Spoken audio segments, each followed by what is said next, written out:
The knock came just after sunrise, sharp and deliberate, the kind that didn't belong to neighbors or delivery men. Armin Qureshi froze mid-step, a half-buttoned shirt hanging loose as he stood in the narrow hallway of his small, sunlit home. His 6-year-old daughter, Meher, sat at the breakfast table, quietly drawing hearts on a scrap of paper.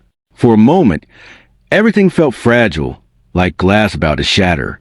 And when Armin opened the door, the sight in front of him made his chest tighten in a way he hadn't felt in years.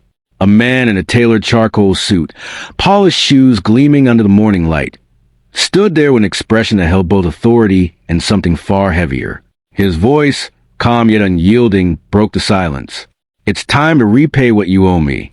Before we dive deeper into this story, if you believe in kindness, second chances, and the unexpected ways life connects people, make sure to like, comment, share, and subscribe to the channel Heartfelt Stories.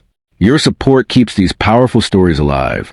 Armin hadn't seen this man in over a decade, yet he recognized him instantly. Faris Zaman, a name that had once been whispered in news headlines and business circles, now spoken with awe, one of the most powerful CEOs in the country.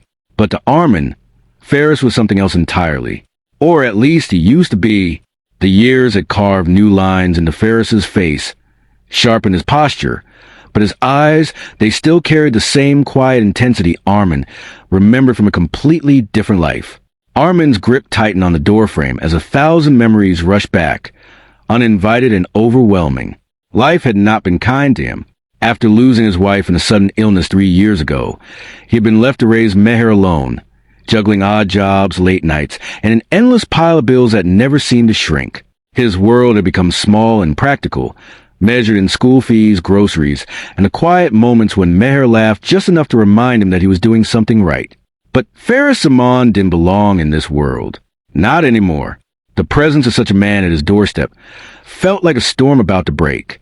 Armin swallowed hard, his voice barely steady as he stepped aside, letting Faris enter the modest home. The contrast was almost painful. Expensive leather shoes against worn-out tiles, a tailored suit brushing past peeling paint. Faris's gaze swept across the room, not with judgment, but with something deeper, something searching. Armin tried to speak, to ask why he was here, but the words caught in his throat, because deep down he already knew some debts never disappear. They just wait. Years ago, before the wealth, before the power, Faris had been a struggling young man with ambition bigger than his circumstances.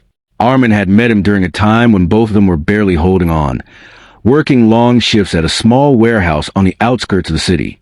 Back then, they were just two men trying to survive, sharing tea during breaks and dreams that seemed too distant to ever become real. But one night changed everything. It had been raining heavily, the kind of storm that turns roads into rivers and decisions into consequences. Faris had been in trouble, real trouble, a failed investment, mounting debts, and the kind of pressure that can crush a person completely. Armin had found him sitting alone, drenched, defeated, ready to give up on everything.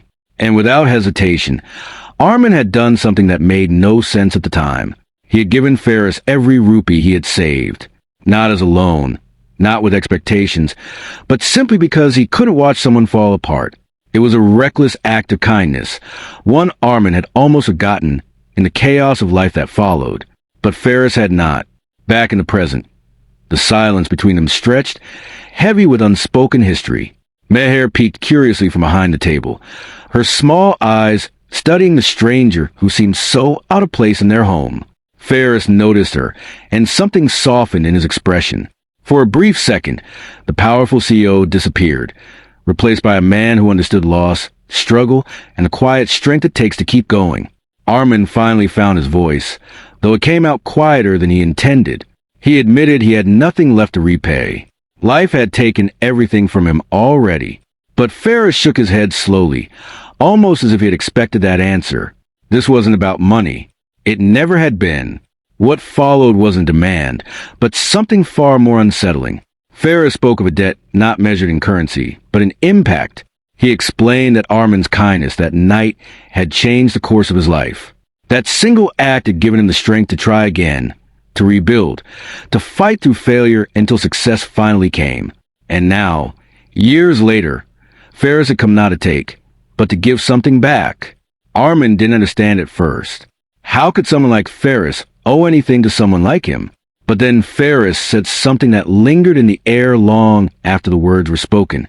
Some debts are not meant to be repaid. They are meant to be passed on. The days that followed turned Armin's life in ways he never expected. Ferris didn't offer him money directly, nor did he simply hand him an easy escape from his struggles.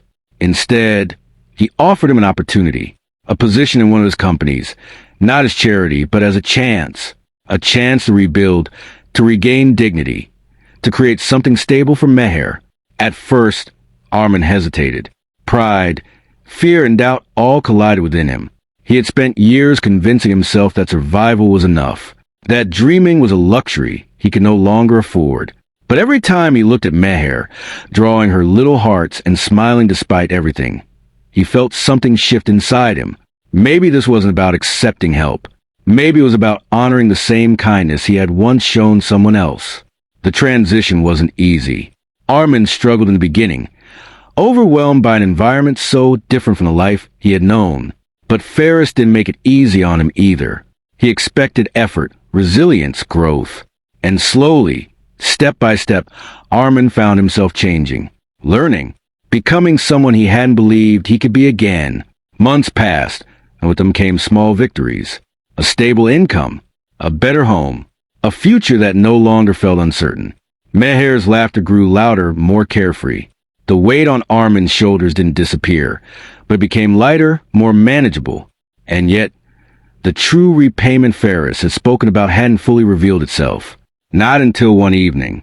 Armin was leaving the office late when he noticed a young man sitting outside the building, his posture slumped, his expression eerily familiar.